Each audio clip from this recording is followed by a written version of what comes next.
Welcome to Babar याद cricket show. मैं उस्मान और मेरे साथ हैं बाबर हयात। तो भाई ना आज पाकिस्तान का मैच था ना आज इंडिया का मैच था, बट फिर भी मोहम्मद हफीज के पेट में मरोड़ उठ रहे हैं विराट कोहली को लेके, इंडिया को लेके। अरे भाई क्या मसला है।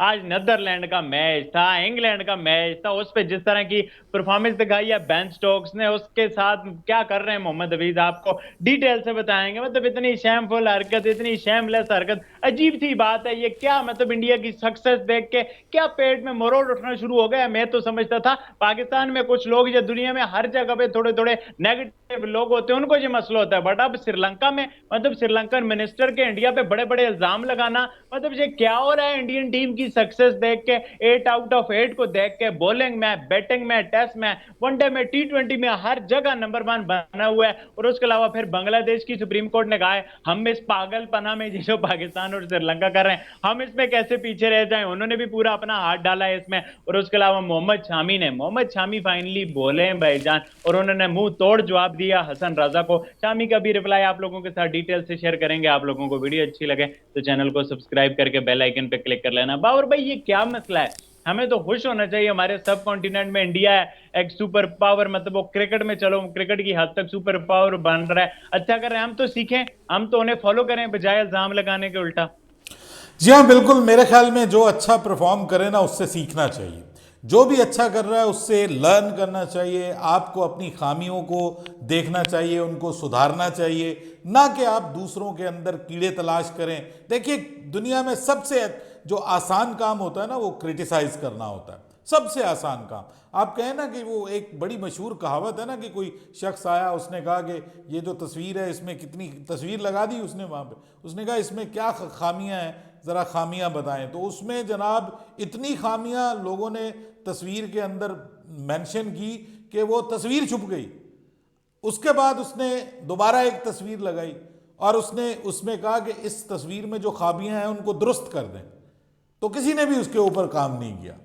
ठीक है, ये एक ह्यूमन नेचर है और पाकिस्तान में ये काफ़ी आजकल पाई जाती है और मेरे ख्याल में ये गलत है।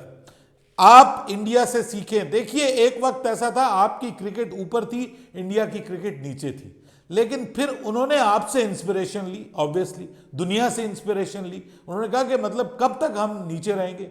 उसके बाद फिर जो 2000 के बाद उन्होंने क्रिकेट के ऊपर इन्वेस्ट करना शुरू किया।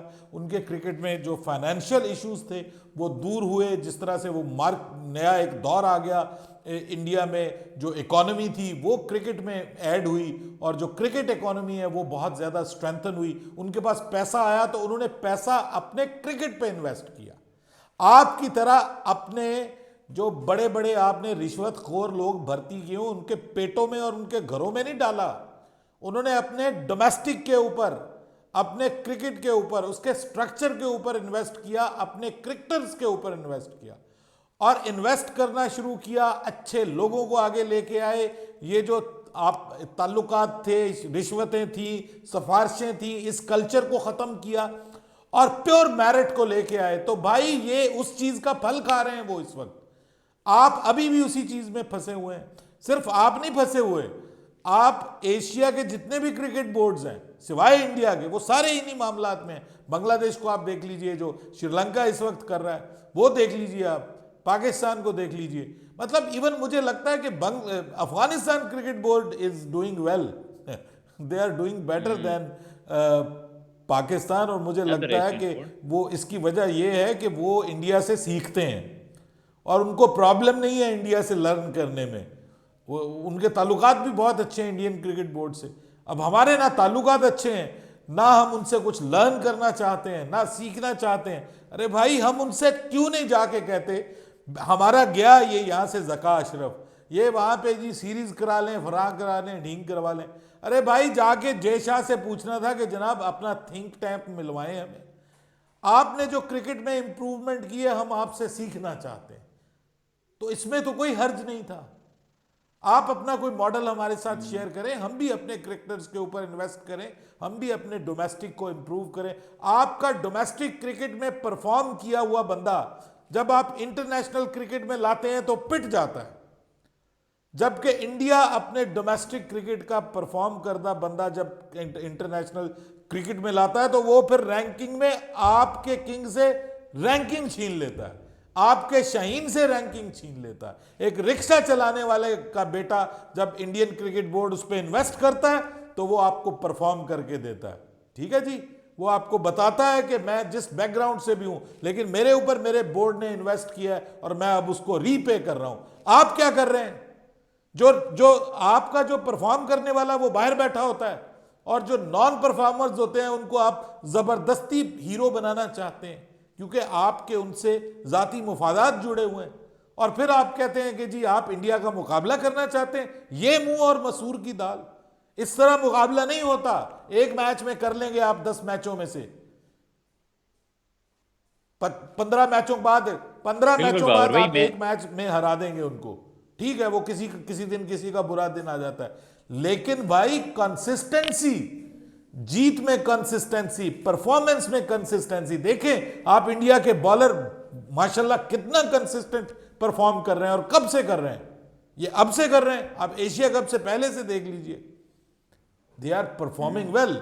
चेंज आई है उनके अंदर, उन्होंने अपनी अप्रोच को बदला है, अग्रेशन को ले गए। एक नई टीम इंडिया सामने आई है और उन्होंने एशिया कप को भी प्रैक्टिस सेशंस के तौर पे लिया है और जो उन्होंने एशिया कप में परफॉर्म किया है सेम उसी की कंटिन्यूटी यहां पे लेके चल रहे हैं। यानी उनका कोई मुकाबला ही नहीं है और हम मुकाबला कर रहे हैं हमारे हफीज साहब। अब बताए ना हफीज साहब ने कहा क्या है। हफीज साहब अब कह रहे हैं सेल्फिश और सेल्फलेस और सेल्फ ऐसी तो ऐसी के विराट कोहली ने सेल्फिश बारी खेली है। अरे भाई वो बेन स्टोक्स ने सेल्फलेस खेली है। अरे भाई बेन स्टोक्स की टीम भी जीती है, विराट कोहली की टीम भी जीती है। अगर बेन स्टोक्स कोई बहुत ही सेल्फलेस बारियां खेल रहा तो उसकी टीम 8 आउट ऑफ 8 होती ना। ना कि इंग्लैंड उधर वर्ल्ड कप से बाहर हो रही है, इंडिया जीत रहे है। वो यहाँ वाली बात है कि कीड़े निकालने हैं। 8 आउट ऑफ 8 हुआ है, टीम उसकी जीत रही है। विराट कोहली का इम्पैक्ट इतना बड़ा है, ये भी बताएं जिन पिचों पे आप कहते हैं विराट कोहली ने सेल्फिश बारियां खेली है, वहां पे औरों ने क्या तीर मारे हैं। वहां पे औरों डूसन ने क्या किया है, क्लासन ने क्या किया है, डीकॉक ने क्या किया है। अगर बाकियों का स्ट्राइक रेट विराट कोहली से अच्छा था तो हम मानते हैं, बट फॉर्मर प्लेयर हफीज जैसा ग्रेस वाला, मतलब कि एक होता है ना फॉर्मर प्लेयर यूट्यूबर देखिए है मुझे ये वो, मैं बट मैं बहुत मैं मैं सिंपल आपको बात। बताऊं कि Hafeez is a very decent player और इंडिया में भी उसकी रिस्पेक्ट की जाती है। लेकिन कभी कभी हफीज भाई जो है ना वो इस तरह की हरकतें करते हैं कि फिर समझ नहीं आती। मतलब इस तरह के बयानात देना मेरे ख्याल में ये प्रोफेशनल जेलसी है, नथिंग मोर देन दैट। क्योंकि हफीज़ ने भी तकरीबन उसी एरा में क्रिकेट खेला है जिस एरे में जो है एरा में विराट कोहली कोहली ग्रेट बना है। तो बस दिल में कुछ हो जाता है कि यार कुछ कुछ खामी निकालूं। अरे भाई सूरज को चिराग दिखाने के मुतरादिफ है। विराट कोहली एक लेजेंड है, विराट कोहली एक दुनिया का सबसे बड़ा बल्लेबाज है, Virat Kohli king of cricket है। उसको आप जो मर्जी कहते रहे उसने ये किया वो किया, अच्छा वो ह्यूमन बीइंग है। मुमकिन है जी चले एक मैच में उसने अपना एक बहुत बड़ा रिकॉर्ड है उसके लिए, वो कोई उसकी पहली सेंचुरी थी या दूसरी सेंचुरी थी, बहुत बड़ा रिकॉर्ड है। एक हिस्ट्री क्रिएट करने जा रहा था, वो सचिन सर के मुकाबले में आ रहा था, बराबर आ रहा था। तो भाई एक एक गेंद पे उसने कर लिया तो क्या कर लिया, क्या फर्क पड़ गया इस पे। या एक ओवर उसने एहतियात से खेल लिया तो क्या फर्क पड़ गया, उसके बाद उसने उसको कवर कर दिया। तो ये चीज़ जो है ना मेरे ख्याल में ये बस अफसोस होता है, अफसोस होता है। आप एक्सेप्ट कीजिए जो अच्छा परफॉर्म कर रहा है सर दिल से तारीफ कीजिए, भले वो पाकिस्तान से है, भले वो पाकिस्तान से नहीं है, भले वो इंडिया से है, जिससे भी है।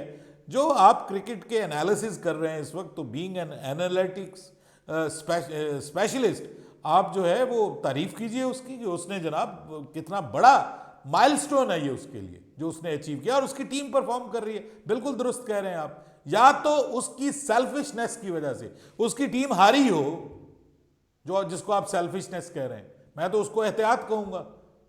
मैं तो कहूंगा कि उसने बिल्कुल दुरुस्त किया वहां पे, क्योंकि उसके पीछे कोई फौज थोड़ी पड़ी हुई थी, उसको पता था कि हमारा इनका मुकाबला नहीं है, हमने जीत जाना है।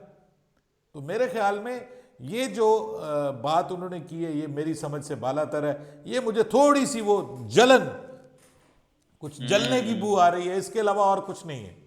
वरना हफीज मतलब का आप कोई हफीज हमारे बहुत अच्छे प्लेयर रहे हैं विदाउट एनी डाउट, लेकिन हफीज का कंपैरिजन, हफीज का मुकाबला विराट कोहली से तो नहीं हो सकता ना, जमीन आसमान का मतलब आप कहते हैं कि हफीज को बरनौल पे जाई जाए वो चल फर्क। बहुत सौ को ऐसे भिजवानी पड़ मजाक कर जाएगी भाई। यहाँ पूरी पाकिस्तान के सारे बड़े प्लेयर्स को भिजवा कई बड़े प्लेयर्स को भिजवानी पड़ जाएगी। लेकिन बहुत सारे प्लेयर्स हैं, जैसे वसीम अकरम है, खुले दिल से तारीफ करते हैं, जैसे शुएब मलिक हैं, जैसे आमिर हैं, जैसे नवाज आपके शुएब अख्तर हैं, खुले दिल से तारीफ करते हैं, उसको मानते हैं कि वो किंग ऑफ क्रिकेट है। लेकिन कई लोग जो है वो अपना लोचा तलने से बाज नहीं आते, अपना प्लास्टिक का किंग बीच में ऐड कर देते हैं।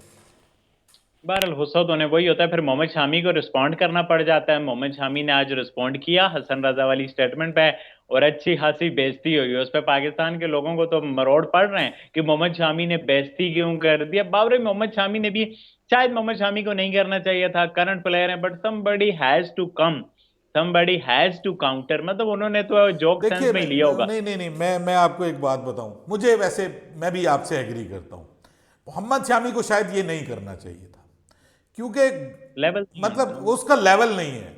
वो जिस तरह की परफॉर्मेंस दे रहा है ना, उसको इन इन इस तरह की निचले वाले मामलात में नहीं आना चाहिए था। गंद में आके आप अपने ऊपर छींटे डलवाते हैं ना, तो मेरे ख्याल में ये गंद पड़ा हुआ था। उसको उसको पता है, जिस चीज़ का आपको पता है, सारी दुनिया थू थू कर रही है उसके ऊपर। हमारे वसीम अकरम बात कर रहे हैं, सारे बात कर रहे हैं, सब ने मजाक उड़ाया इस चीज़ का। तो मेरे ख्याल में मोहम्मद शामी को थोड़ी सी ग्रेस दिखानी चाहिए थी, उनको इस मामले में नहीं पड़ना चाहिए था। बात उन्होंने गलत नहीं की, जो उन्होंने कहा है ना वो बिल्कुल दुरुस्त कहा है। जो उनके अल्फाज हैं वो बिल्कुल एग्जैक्ट हमारे भी यही हैं कि भाई किसी को खुश होता देखकर उसकी खुशी में एंजॉय करना चाहिए। आप क्रिकेटर हैं, आप किसी क्रिकेटर को देखते हुए, अच्छी बैटिंग करते हुए देखते हैं तो आप एंजॉय करते हैं। आज मैं मोहम्मद हफीज को, अपना मोहम्मद यूसुफ को सुन रहा था। मोहम्मद यूसुफ कहता है कि सामने आपके अच्छा बल्लेबाज बैटिंग कर रहा हो ना, भले आप फील्डिंग साइड में हो, आप दिल आपका चाहता है कि ये आउट हो जाए, लेकिन जब वो अच्छी शॉट खेलता है तो आप भी इंजॉय करते हैं उसको, आपको भी अच्छा लगता है। आपने देखा नहीं है, जब बड़ी कोई इनिंग्स खेलता है तो इवन फील्डिंग वाले टीम उसको, जब वो आउट होता है तो उसको अप्रिशिएट करते हैं। ये है स्पोर्ट्समैन क्रिकेट। भाई जो अच्छी क्रिकेट खेले उसको अप्रिशिएट करो, जो अच्छी बॉलिंग कर रहा है भाई उसको अप्रिशिएट करो। और एक क्रिकेटर अगर ऐसी बात करे कि 2 नंबर बॉलें और फलाना, और फिर वो उसके क्रिकेटर होने पे शक तो होगा ही ना। मतलब वो हसन रजा जो है उसको एक, वैसे भी वो एक सेकंड स्ट्रेंथ का चैनल है, बल्कि थर्ड टियर का चैनल है वो, 3rd-4th टियर का, जिस पे वो बैठे होते हैं। तो मेरा नहीं ख्याल कि उनकी बात को इतनी वैल्यू देनी चाहिए थी। Mohammed Shami is a super duper star. Mohammed Shami बहुत बड़ा खिलाड़ी है। मैं समझता हूं कि जितना बड़ा वो खिलाड़ी है ना, वो उससे भी बड़ा खिलाड़ी है। ये मैं अब आपको एक सीधी बात बता रहा हूं। कहीं कहीं ज्यादती हो जाती है, आपके साथ हो जाती है ज्यादती, लेकिन मैं ये समझता हूं कि जितना बड़ा वो खिलाड़ी है ना, शायद उससे भी बड़ा हो सकता था अगर इंडिया उसका प्रॉपर इस्तेमाल करती, टीम इंडिया। बहरहाल इतने बड़े खिलाड़ी को मेरे चलें ख्याल जी। में इन मामलात में बात उसकी ठीक है, लेकिन मैं समझता हूं कि he should have been away from these type of things. हम समझते हैं पाकिस्तान में ही ऐसे काम होते हैं बाबर भाई। अब श्रीलंका की पार्लियामेंट में ये कहा जा रहा है, ये जोक्स मारे जा रहे हैं कि हमारी सिलेक्शन कमेटी और हमारा बोर्ड इंडिया मुंतखब करता है, इस तरह की बातें। और फिर बांग्लादेश की सुप्रीम कोर्ट ने इंस्ट्रक्शन दी है बांग्लादेश की गवर्नमेंट और बोर्ड को कि आप आईसीसी और बीसीसीआई को बोलो कि वो वकार यूनुस को वर्ल्ड कप से निकालें, कि उन्होंने हमारे जो ना शकीब अल हसन के बारे में ऐसा बोला है, मैथ्यूज और शकीब अल हसन वाले मामले पे। आप देखिए तो सही बाबर भाई, अब ये जो हमारे ये छोटे मुल्क क्यों हैं, मतलब बांग्लादेश हो गए, श्रीलंका होगा, हम मतलब कि हमारी सोचें ही ऐसी हैं, हम जो है ना बहुत नेगेटिव हैं बाबर भाई। जी हाँ, ऐसे ही है, ये नेगेटिविटी है, नथिंग मोर देन दैट। और अगर आपके मुल्क में ऐसा होता तो भाई ठीक करो ना उसको। अगर आपका मुल्क में आपका क्रिकेट बोर्ड ये सब कुछ करता है कि वो उसकी सिलेक्शन भी इंडिया कर रहा है, उसके सारे मामलात भी इंडिया देख रहा है, सारा कुछ इंडिया कर रहा है, तो भाई इंडिया ने आपको एशिया कप भी तो दिया है ना, पाकिस्तान से छीन के दिया है। उसका शुक्रिया अदा करने की बजाय आप उल्टा ऊपर इल्जामात लगा रहे, वरना एशिया कप आपके मुल्क में तो होना नहीं था। बात समझ आई? इंडिया ने सपोर्ट किया वहां पे, पाकिस्तान से लेके पाकिस्तान को झटका लगाया, इंडिया को सपोर्ट किया, श्रीलंका को। इंडिया ने, इंडियन क्रिकेट बोर्ड ने। और अब उसके ऊपर आप इल्ज़ाम लगा रहे हैं कि जी हमारी सिलेक्शन भी वो करता है, हमारा फलाना भी वो करता है, हमारे बोर्ड के साथ उसके बड़े अच्छे ताल्लुकात हैं। तो भाई अच्छे ताल्लुकात हैं तो सीखें उनसे, लर्न करें, ना कि उल्टा उनके ऊपर इल्ज़ाम लगाएं। भाई ये श्रीलंकन क्रिकेट बोर्ड की मुझे आज तक समझ नहीं आई। ये वो टीम है कि जिसने अर्जुन रानाटुंगा, अरविंदा डिसिल्वा, मतिया मुरलीधरन जैसे, कुमारा संगकारा जैसे और चमिंदा वास जैसे, जयसूर्या जैसे बड़े बड़े खिलाड़ियों को पैदा किया। उसके बावजूद ये आज तक ये क्रिकेट बोर्ड प्रोफेशनल बुनियादों पे इस्तवार नहीं हो सका। मैंने कई बार इसमें करप्शन की बातें सुनी, इसमें बोर्ड टूटते देखे, बोर्ड्स को पूरे बोर्ड्स को फारिग होते देखा। हुकूमत जहां पे पॉलिटिक्स बीच में आएगी ना सर, वहां पे मेरे ख्याल में तो क्रिकेट बोर्ड्स को पॉलिटिक्स फ्री होना चाहिए। पॉलिटिकल जो इन्फ्लुएंस है वो नहीं होना चाहिए। हमारे मुल्क में भी है, बांग्लादेश में भी है, यहां भी है, जहां भी होगा वहां पर आपको पूरा वो रंग नजर आएगा। भाई वहां पर इंडिया में क्रिकेट को एक कॉरपोरेट एंटिटी के तौर पे लिया जाता है और कॉरपोरेट स्टाइल में चलाया जा रहा है।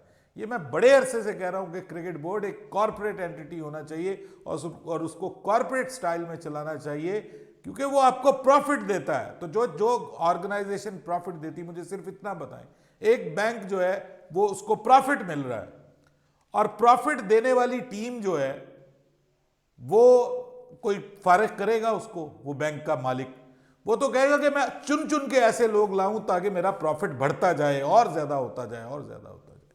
तो ये इंडिया कर रहा है। वो ऐसे प्लेयर्स को शामिल करते हैं अपनी टीम में जो उनके मुल्क का नाम रोशन करें। वो कहते हैं पैसा हम देते हैं, खेलो तुम, नाम ऊंचा, झंडा हमारा ऊंचा करो। ये झंडा ऊंचा करने के बजाय डंडे लिए फिर रहे हैं, कभी किसी को दे रहे हैं, कभी किसी को दे रहे हैं। बिल्कुल यही बात है। अब करंट वर्ल्ड कप में उनका पूरा जो बोर्ड है जो है ना हैक हो गया, और वो भी शायद देशा ने कराया होगा अगर यानी के बात मान ले। बहरहाल यार, आप लोग बताओ, आप लोगों का क्या पॉइंट ऑफ व्यू है सारे सिनेरियो के बारे में। अपना पॉइंट ऑफ व्यू लाजमी नीचे कमेंट करके बताना। वीडियो अच्छी लगे तो चैनल को सब्सक्राइब करके बेल आइकन पे क्लिक करना। अल्लाह अल्लाह हाफिज। हाफ़िज़।